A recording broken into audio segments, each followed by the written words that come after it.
आखिरी मौका है एचडीएफसी बैंक के शेयर को बाय करने का। Hi, this is Dev and watch it traders diary. 720 रुपए 65 पैसे का भाव। एंड यहाँ पर हम देखने वाले हैं कि भाई पहले तो कंपैरिजन हो जाए आईसीआईसीआई बैंक से, क्योंकि आपको पता चल ही रहा होगा, आर्टिकल आपको मिल ही गए होंगे, खबर आपको मिली गई होगी। एचडीएफसी बैंक और आईसीआईसीआई बैंक में अंतर नहीं रहा है मार्केट कैप के लिहाज से देखें तो। भाई प्रॉफिटेबिलिटी, इंटरेस्ट अर्न, इन सब में तो अंतर है, लेकिन मार्केट कैप जो आपकी वैल्यूएशन है बैंक की, उनमें अंतर नहीं रहा है। आईसीआईसीआई बैंक की बराबर पहुंच चुके। अब अगर आप परफॉर्मेंस की बात करेंगे, 5 साल के परफॉर्मेंस की बात करोगे, तो ये जो ब्लू लाइन आपको देखने को मिल रही है एचडीएफसी बैंक के रिटर्न की है, एंड यही ऊपर वाली आईसीआईसीआई बैंक के रिटर्न की। एंड आईसीआईसीआई बैंक ने बेहतरीन रिटर्न दिए हैं, बट एचडीएफसी बैंक अगर आप देखेंगे तो बिल्कुल इनलाइन चल रहा है। और मोटी बात बताऊं तो यहां पर आप देखो, पता है यहां पर ना 105% का रिटर्न आईसीआईसीआई बैंक दे चुका है, राइट। वहीं आप एचडीएफसी बैंक की अगर बात करोगे तो 4.85% नेगेटिव रिटर्न है 5 साल में। ये आपको देखने को मिल रहा है। कहानी थोड़ी सी डिफरेंट चल रही है, लेकिन क्या अब ट्रक लोडिंग करने का टाइम आ चुका है। ये वो प्राइस है, ये वो लेवल है कि क्या यहां से घूम सकते हैं। क्या अब 1 सितंबर का महीने की बात करो, क्योंकि अगस्त वाला तो ये एक्सपायरी का टाइम आ चुके, ये सितंबर वाला महीना एचडीएफसी बैंक के नाम होने वाला है।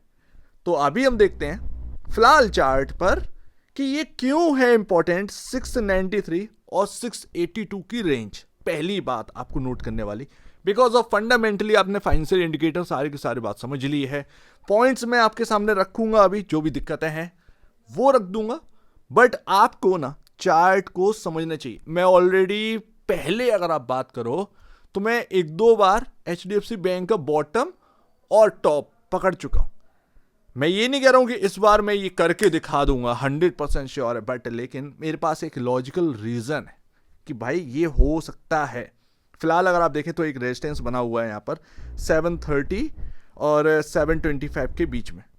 मोटा मोटा आप मान लो 725 से 735 के आसपास लेके चलिएगा, क्योंकि एचडीएफसी बैंक कोई छोटा मोटा है नहीं, आराम से 1-2 रुपए इधर उधर हो सकता है इंपॉर्टेंट जगह से भी। तो ये 735 725 ये 10 रुपया की जो रेंज है ना, ये काफी इंपॉर्टेंट है। अपने को ना ये निकालनी है सबसे पहली बात तो, ठीक है। बट ये 682 और 693 की जो रेंज है, ये इंपॉर्टेंट क्यों है, यहां से पॉसिबिलिटी क्यों लग रही है कि ये स्टॉक अब बॉटम आउट होने वाला है, ये जगह अब आ चुकी है। अगर आपको मार्केट के काफी interesting news and updates daily basis पर चाहिए तो आप चैनल को सब्सक्राइब कर सकते हैं, जिसका लिंक आपके डिस्क्रिप्शन बॉक्स में देखने को मिल रहा है, सो प्लीज सब्सक्राइब। तो अभी हम देखेंगे फिलहाल तो जो भी दिक्कतें चल रही हैं एचडीएफसी बैंक के अंदर, एमएसआरडीसी कंट्रोवर्सी जो महाराष्ट्र में अपना आपके सामने देखने को मिली, जो न्यूज आई थी, और रिश्वत और ये वगैरह वगैरह सारी चीजें, बट उसी को लेकर ना ये जो यूएस का इन्वेस्टर है वो थोड़ा सा दिक्कत में आ गया था, उसका क्योंकि काफी ज्यादा नुकसान हुआ, एडीआर भी गिर गया था, राइट। तो आपको याद होगा उस यूएस इन्वेस्टर ने लॉ सूट कर दिया था, केस फाइल कर दिया था। एंड वहां पर ना यूएस की कोर्ट में जो केस फाइल किया गया वो सिर्फ इसीलिए किया गया कि भाई एक इन्वेस्टर को जो ना काफी बड़ा घाटा लगा है, क्योंकि आपने जो है ना जो भी बात बताई थी या जो कुछ भी आपने डिटेल्स दी थी, डॉक्यूमेंट जो दिए थे, उसको थोड़ा सा मैनिपुलेट करके दिया था, राइट। जिसकी वजह से आज एमएसआरडीसी की जो दिक्कतें हैं, जो कंट्रोवर्सी है, वो हमारे सामने।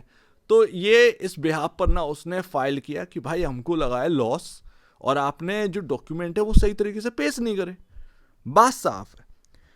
तो यहां पर अभी वो चल रहा है, बट क्या ये बहुत सीरियस मामला है? एक तरीके से देखा जाए नाम भी तो बड़ा है, उसके ऊपर अगर ऐसी चीज आ जाएगी तो फिर थोड़ा सा तो इम्पैक्ट पड़ता ही है। लेकिन अगर आप देखेंगे क्या फाइनेंशियल पर बहुत बड़ा अटैक है, तो वो नहीं है। तीसरी बात, मैनेजमेंट कंसर्न जो कि हमारे सामने बना हुआ है, थोड़ा सा नेट इंटरेस्ट मार्जिन का प्रेशर में होना, कासा रेशियो थोड़ा सा दिक्कत में होना, प्रॉफिट ग्रोथ का दिक्कत में होना, डिपॉजिट ग्रोथ पर थोड़ा सा यहाँ पर ना अपने को एक चिंता का विषय है। अब भाई जाहिर सी बात है, चेयरमैन गवर्नेंस इशू तो चल ही रहा है, बट एनपीए से कोई प्रॉब्लम नहीं है, कैपिटल स्ट्रांग है, और मेन रीजन जो है legal plus governance plus margin pressure, जो कि एचडीएफसी बैंक की दिक्कत में रखे हुए हैं। बट मैं आपको शॉर्ट में बताऊं ना, तो मैं आपको बताता हूँ। पहले तो मार्केट कैप देखो, ICICI बैंक 10,12,646 करोड़ और 11,14,000 करोड़ का HDFC बैंक। वहीं पर आप देखेंगे काफ़ी इंपॉर्टेंट होता है price to book value 1.85 time यहाँ पर HDFC बैंक और ICICI बैंक 2.71 टाइम। ये अंतर है। आज HDFC बैंक ICICI बैंक से अंडर परफॉर्म वर्क कर रहा है एंड वो उसका रीज़न मैं आपको बताता हूँ। पी रेशियो 14.11 का पी रेशियो HDFC बैंक है, ICICI बैंक का 18 का है। और उसके बाद आप आ जाओ पैग रेशियो, ये अपने को वैल्यूएशन बताता है कि क्या ठीक ठाक चल रही है। हाँ, HDFC बैंक की अब बहुत सस्ते में चल रही है वैल्यूएशन, ग्रोथ के कंपैरिजन अब जो वैल्यूएशन है वो आपकी कम चल रही है। ये है अभी आपको ना ये स्टॉक सस्ता अब वैल्यूएशन वाइज देखने को मिल रहा है। ICICI बैंक महंगा नहीं है, न्यूट्रल है, 1.08 का पैग रेशियो। दिक्कत शॉर्ट में मैं आपको बताऊं क्या है, प्रॉफिट ग्रोथ की बात करते हैं, राइट। ये आपका ना 2024 का है, राइट। ये ईयर ऑन ईयर बेसिस पर है। ये कई सालों के आपके सामने ईयर ऑन ईयर बेसिस पर प्रॉफिट ग्रोथ का जो नंबर है वो आपके सामने रखा हुआ। क्या देखने को मिल रहा है, HDFC बैंक 2024 से पहले या उससे थोड़ा सा पहले की बात कर लें तो एक मेंटेन रखता था खुद को। मेंटेन क्या रखता था, वो 20% के आसपास उसका प्रॉफिट ग्रोथ बना रहता था, 20-21% के आसपास वो चलता रहता था। बड़ी बैंक का इतना ग्रोथ रखना बहुत अच्छी बात माना जाता है। लेकिन आज 2024 के बाद after merger of HDFC limited का आपका 10% ग्रोथ, आपका 7% ग्रोथ, ये मार्च 2026 के हिसाब से जो अभी लेटेस्ट का है आपका। तो ये आपके सामने ना दिक्कत का सबसे बड़ा आपके सामने एक लॉजिकल आंसर है कि जो लोग पूछते हैं HDFC बैंक में दिक्कत क्या चल, बॉस ये चल रही है। जो 21% पे पहले होता था वो 7% पर होने लगा। 10% था पिछले 2025 में, फिर उसके बाद 2026 में नंबर आए तो 7%। तो ऐसे में ना ये स्टॉक कर गया अंडर परफॉर्मेंस। बट उम्मीद है कि अब सारी चीज़ें वापस लौटेंगी, क्योंकि एक बात बहुत पहले कहा गया था कि HDFC बैंक और HDFC लिमिटेड के मर्जर के बाद कई क्वार्टर तक थोड़ी सी दिक्कत रहने वाली है, प्रेशर रहने वाला है। ये मर्जर के टाइम ही कह दिया था एंड वही हो रहा है। लेकिन एक वक्त बहुत बड़ा बीत गया है, शायद अब एक जो पटरी पर सारी चीज़ें आना जो है स्टार्ट हो। अब यहां पर ना मैं बताता हूं आपको 693 और 682 क्यों इंपॉर्टेंट है। देखो फिलहाल ना ये जो करंट चार्ट है, जो करंट प्राइस है उससे पुराना चार्ट है, 2021 से लेके 2024 तक का है, राइट। आप देखो 2021 में सबसे इंपॉर्टेंट जगह यही थी 693 682। आप कहोगे कि ये जगह टूट गई थी यार इधर की तरफ, फिर भी जब उसको गेन किया तो यहां पर ना आपके सामने वही इंपॉर्टेंट एरिया कभी नहीं जाता, वही इंपॉर्टेंट जगह जो है वो काम करती है। प्रेशर ज़्यादा रहा लेकिन पैटर्न बनाकर ये स्टॉक घूमा था। ये देखो पैटर्न बनाया था यहाँ पर, ऐसी बात नहीं है, पैटर्न बना था एंड पैटर्न बनाने के बाद ये स्टॉक आपके सामने काफ़ी हायर साइड गया था। एंड अभी यहाँ पर ना ये भी देखो एंड ये 2024 का देखो। इसीलिए मैं कह रहा हूँ ना कि 682 693 ये रेंज जो है ना वो बहुत इंपॉर्टेंट है, क्योंकि आप प्रीवियस डेटा ही तो खंगालोगे ना। तो बात यहाँ पर सिंपल है, ये रेंज पर अब हम आ चुके हैं, बहुत बड़ा अंतर नहीं रह गया, मुश्किल से 30 रुपए का अंतर, 30 रुपए का अंतर, यानी 5% का अंतर।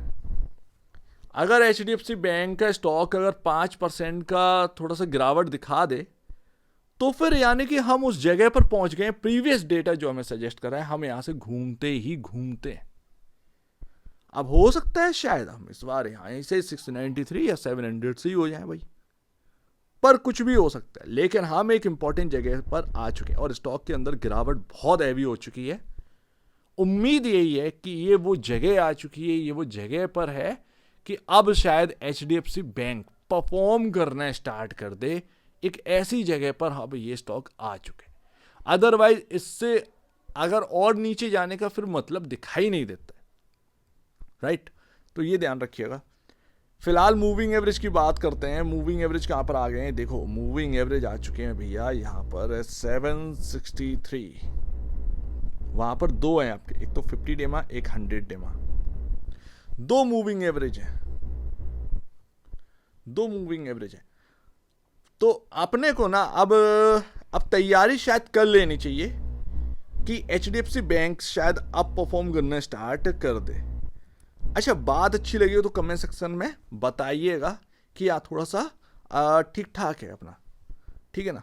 लेकिन मुझे लगता है, उम्मीद है कि शायद अब वो ऐसी जगह HDFC बैंक आ चुका है कि ये एक्सपायरी या एक्सपायरी के बाद अब शायद HDFC बैंक का स्टॉक परफॉर्म करना स्टार्ट करते हैं, यानी कि सितंबर का महीना शायद HDFC बैंक के नाम हो जाए। उम्मीद ही है, हम ऐसी जगह पर आ चुके हैं। अब इससे ज़्यादा यहाँ पर ना पेशेंस लेवल के बाहर चीज़ें हैं और उसका कोई मतलब नहीं है। सो दैट्स वाई बहुत मैक्सिमम पेन की बात करोगे कि कहाँ तक का पेन यहाँ पर ना HDFC बैंक में बन सकता है, इवन आफ्टर 693, 682। तो वो जो सबसे लोएस्ट लगा था ना 640 का, वो मैक्सिमम पेन है। वहां तक का दर्द अपने को मिल सकता है, लेकिन वो लग नहीं रहा है कि मिलेगा। वो 682, 693 की रेंज ही काम करनी चाहिए। उम्मीद यही है, उम्मीद है, और शायद उम्मीद पर कायम भी रहे। HDFC बैंक का स्टॉक आपको यहां से घूमता हुआ भी नजर आए, उम्मीद है। सो उम्मीद है काफी कुछ आपको समझ में आया होगा। एक बार निवेश से पहले या बेचने से पहले अपने ब्रोकर एडवाइस से जरूर सलाह लीजिएगा। खुद की स्टडी करेगा, उससे बेहतर कुछ भी नहीं, खुद की स्टडी मस्ट है। तो अब बीच में अपडेट देखें, बहुत धन्यवाद।